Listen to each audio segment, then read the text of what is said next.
ನಾನೊಂದು ವಿಶ್ವಾಸ ತುಂಬಬೇಕು. ಕಾರಣ ಈಗಾಗಲೇ ಬೆಳಗ್ಗೆ ಪತ್ರಿಕೆ ತೆಗೆದರೆ ಒಂದಲ್ಲ ಒಂದು ಭಾಗದಲ್ಲಿ ರೈತರು ಸಾಲ ಮಾಡಿ ಆತ್ಮಹತ್ಯೆ ಮಾಡ್ಕೊಳ್ತಿರ್ತಕ್ಕಂಥ ಸುದ್ದಿಗಳಿಗೆ ಪ್ರಾರಂಭ ಆಗಿದೆ. ನಾನು ಪೇಪರ್ ದಿವಸಕ್ಕೆ 12 ಪೇಪರ್ ಓದೋದು.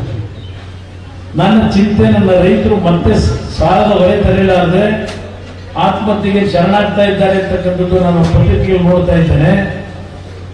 ನಮ್ಮ ರೈತರನ್ನ ಯಾವ ರೀತಿ ಉಳಿಸಬೇಕು ಅಂತಕ್ಕಂಥದ್ದು ನಮ್ಮ ಚಿಂತೆ ಇರ್ತಕ್ಕಂಥದ್ದು. ನಾನಿವತ್ತು 2 ಇಲಾಖೆಗಳನ್ನು ಬೇರೆ ಇಲಾಖೆ ನಡೆಸ್ತಾ ಇರಬಹುದು. ನನಗೆ ಯಾವಾಗ ಸಮಾಧಾನ, ನಮ್ಮ ಕೊಬ್ಬರಿ ಬೆಳೆಗಾರರಿಗೆ ಕನಿಷ್ಠ ಕ್ವಿಂಟಾಲ್ಗೆ 16,000 ರಿಂದ 17,000 ಹಣ ನಿಮಗೆ ಬರ್ತಕ್ಕಂಥದ್ದು ಯಾವಾಗ ನಾವು ಜಾರಿಗೆ ತರಲಿಕ್ಕೆ ಯಶಸ್ಸಾಗ್ತೀನಿ ಅವತ್ತು ನನಗೆ ಸಮಾಧಾನ ಅನ್ನೋದನ್ನ ಇವತ್ತು ನಿಮ್ಮ ಮುಂದೆ ಹೇಳಿ ಬಯಸ್ತಾ ಇದ್ದೀನಿ.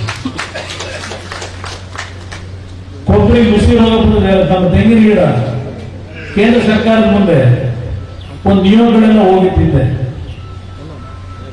₹1 2 ಬಿಡುಗಡೆ ಮಾಡಿಸ್ಕೊಳಕ್ ಆಗಿಲ್ಲ.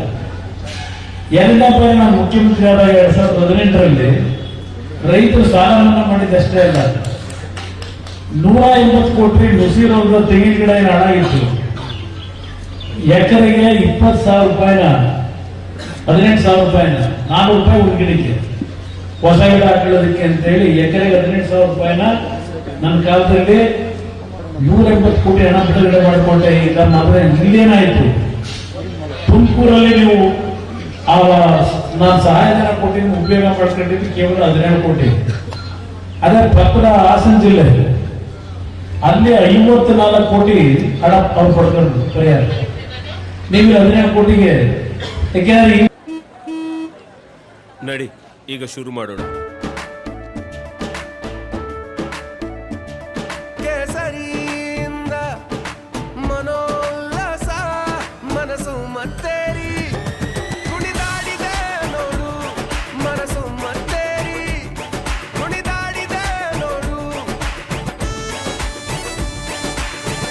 ಕ್ಷಣ ಕ್ಷಣವೂ ಆಚರಿಸಿ ಕೇಸರಿ ಹಬ್ಬ. ವಿಮಲ್ ಬಾಯಲ್ಲಿ ಹೇಳಿ ಕೇಸರಿ. ಸರಿಯಾದ ರೀತಿಯಲ್ಲಿ, ಯಾಕಂದ್ರೆ ನನ್ನ ಅಭಿಪ್ರಾಯದಲ್ಲಿ ತೆಂಗಿನ ಗಿಡಗಳು ಹಾಸನ ಜಿಲ್ಲೆಗಿಂತ ಹೆಚ್ಚಿನ ತೆಂಗಿನ ಗಿಡ ಇರ್ತಕ್ಕಂಥದ್ದು ನಮ್ಮ ತುಮಕೂರು ಜಿಲ್ಲೆ ಮೇಲೆ. ಬಹುಶಃ ಕೃಷ್ಣಪ್ಪಣ್ಣ ಸೋತಿದ್ದ, ಸುರೇಶ್ ಅಣ್ಣ ಸೋತಿದ್ರು. ಇಲ್ಲಿ ನನಗೇನಪ್ಪ ಇಷ್ಟು ದುಡ್ಡು ಕೊಟ್ಟು ಬರೀ 17 ಕೋಟಿನ ನಮ್ಮ ಪರಿಹಾರ ತಗೊಳ್ಳೋದು ಅಂತ ನಾನು ಕಡೆ ಮಾತಾಡಿದ್ವಿ. ಕೃಷ್ಣಪ್ಪನಿಗೆ ಮಾತಾಡಿದ್ದೆ ನಾನು ಒಂದ್ಸಲ, ರೀತಿ ಮಾತಾಡೋಕ್ಕಾಗಲ್ವ ಅಂತ. ಯಾಕೆ ಹೇಳ್ತೀನಿ ಅಂದ್ರೆ, ನಮ್ಮ ರೈತರ ಬದುಕೇನಿದೆ ಯಾರು ನೆಮ್ಮದಿಯಿಂದ ಇಲ್ಲ. ಇವತ್ತು ನಾನು ಕೇಂದ್ರದಲ್ಲಿ ಕೃಷಿ ಸಚಿವ ಆಗದೇ ಇರಬಹುದು.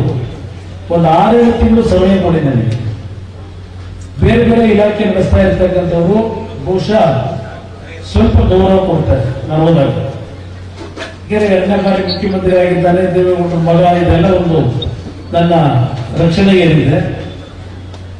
ಬೇರೆ ಇಲಾಖೆನಲ್ಲೂ ಯಾವ ರೀತಿ ಕೆಲಸ ಮಾಡಿಸ್ಬೇಕು ಅನ್ನೋದನ್ನು ಸ್ವಲ್ಪ ನಾನು ಸಮಯ ಕೊಟ್ಟರೆ ನನ್ನ ರೈತರಿಗೆ ಕೆಲವು ಕಾರ್ಯಕ್ರಮಗಳನ್ನು ತರಬೇಕಾಗಿದೆ. ಈಗ ನಮ್ಮ ಪ್ರಧಾನಮಂತ್ರಿ ಕಿಸಾನ್ ಸನ್ಮಾನ್ ಯೋಜನೆ ಇದೆ, ಅದರಲ್ಲೂ ಸ್ವಲ್ಪ ಸಣ್ಣ ಪುಟ್ಟ ಸಮಸ್ಯೆಗಳಿದೆ. ಅದನ್ನು ಬಗೆಹರಿಸಲಿಕ್ಕೆ ನಾನು ಮೊನ್ನೆ ಮಂಡ್ಯ DC ಕಚೇರಿಯಲ್ಲಿ ಚರ್ಚೆ ಮಾಡಬೇಕಂತ ಹೇಳ್ತಾ ಇದ್ರು ಕೆಲವು ಲೋಪದೋಷಗಳು.